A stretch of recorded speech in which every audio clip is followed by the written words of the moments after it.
صباح الخير أحبائي وأعزائي، مع قناتكم قناة الملكة والأمير، القناة التي تحب مشتركيها وكل معلقيها.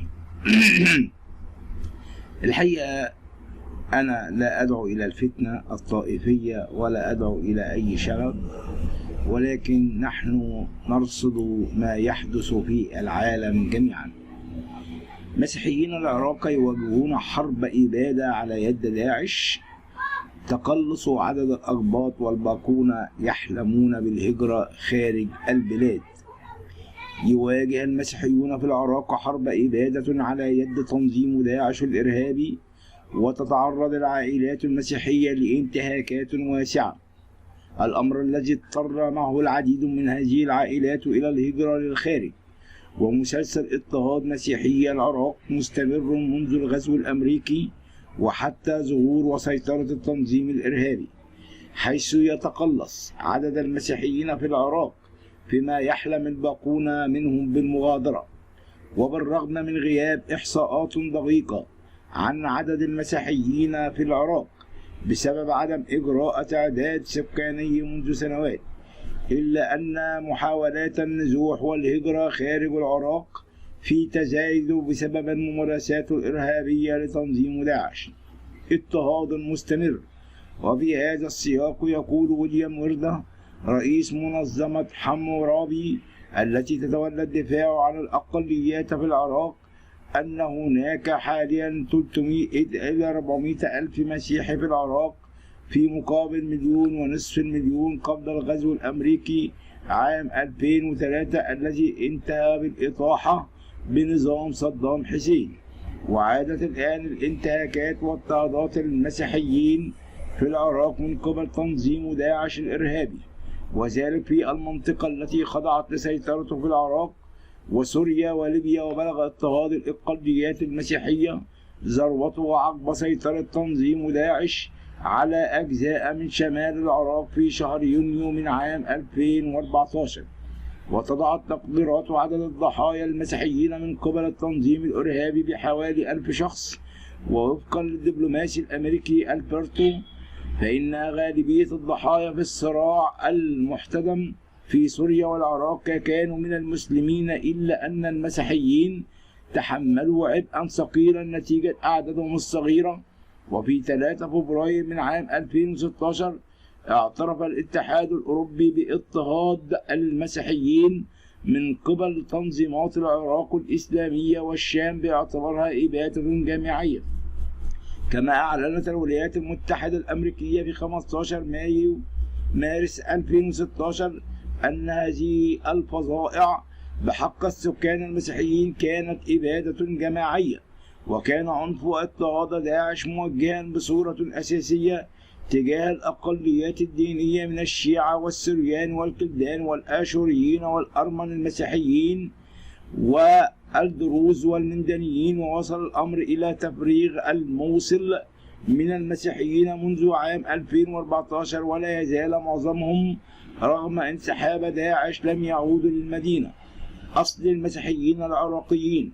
شكلت المسيحية في العراق ثاني أكبر الديانات فيها من حيث عدد الاتباع بعد الإسلام، تليها ديانات أخرى مثل الصبائية والشكابية والشبكية واليزيدية والكاكينية والبهائية والشيخية. وتعد المسيحية ديانة معترف بها حسب الدستور العراقي، حيث أنه يعترف ب14 طائفة مسيحية في العراق مسموح التعبد بها، ويتوزع أبناؤها على عدة طوائف، ويتحدث نسبا منهم اللغة العربية وغالبيتهم من العرب، في حين أن نسبة منهم تتحدث اللغة السريانية بلهجتها العديدة واللغة الأرمنية. ويعتبر مسيحيين العراق من أقدم المجتمعات المسيحية المستمرة في العالم، والغالبية العظمى منهم من الآشوريين الأصليين الناطقين باللغات الأرمية الشرقية. وهناك أيضا مجموعة صغيرة من الأرمن والتركمان والأكراد والعرب المسيحيين.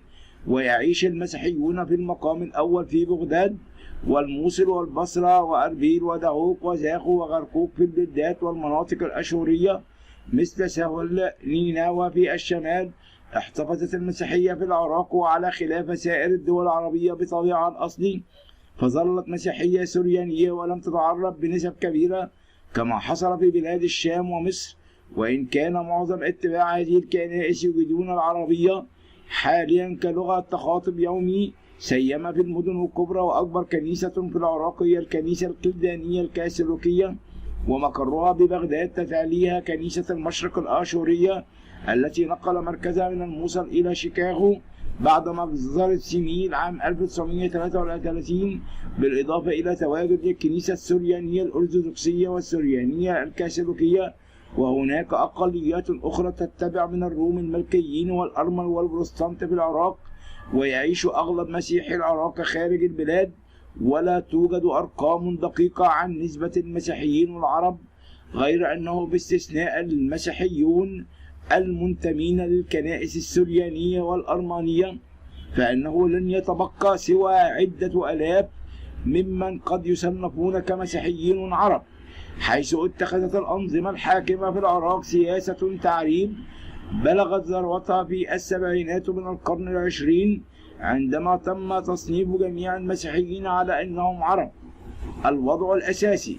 وبالنسبة للوضع السياسي فإن المسيحيين قانون أحوال شخصية خاص بهم، وتعتبر السريانية لغة رسمية في المناطق التي يشكلون فيها أغلبية في شمال العراق، ويوجد عدد من الأحزاب السياسية المسيحية، ويمثل المسيحيون العراقيون في البرلمان العراقي كل من الحركة الديمقراطية الآشورية ب3 مقاعد، والمجلس الشعبي الكلداني السرياني الأشوري بمقعدين. نهضة علمية.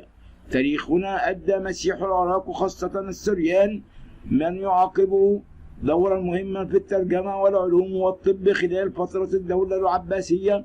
لقد ترجم المسيحيون من اليونانية والسريانية والفارسية، واستفادوا من المدارس التي ازدهرت فيها العلوم قبل قيام الدولة العربية، خصوصا مدارس المدن أرها ونصيبين وأنطاكيا والإسكندرية المسيحية، والتي خرجت فلاسفة وأطباء وعلماء ومشرعين ومؤرخين وفقهيين، ومختبرا دارا للترجمة.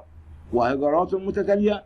تعود هجرة مسيحيين العراق إلى بداية القرن العشرين بسبب مجزرة إسماعيل في شمال العراق التي دعت عشرات الآلاف للنزوح لسوريا.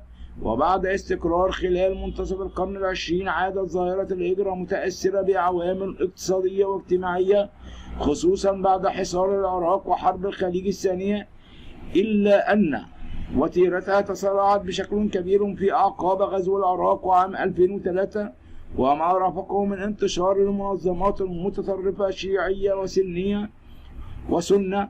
وبحسب تقارير انخفض عدد الطوائف المسيحية في العراق إلى النصف في السنوات الأخيرة بسبب الهجرة، حيث قدر عددهم بحوالي 1,000,000 نسمة في عام 2013، ولكن انخفضت هذه النسبة بسبب الهجرة، حيث تم استهداف الكنائس والمجتمعات المسيحية، والتي شملت أعمال اختطاف وتعذيب وتفجيرات وقتل في جميع أنحاء البلاد منذ سقوط صدام حسين في 2003. شكرا لكم أحبائي وأعزائي، ولكم مني كل الحب والتقدير، وسلام الرب يكون معكم، آمين.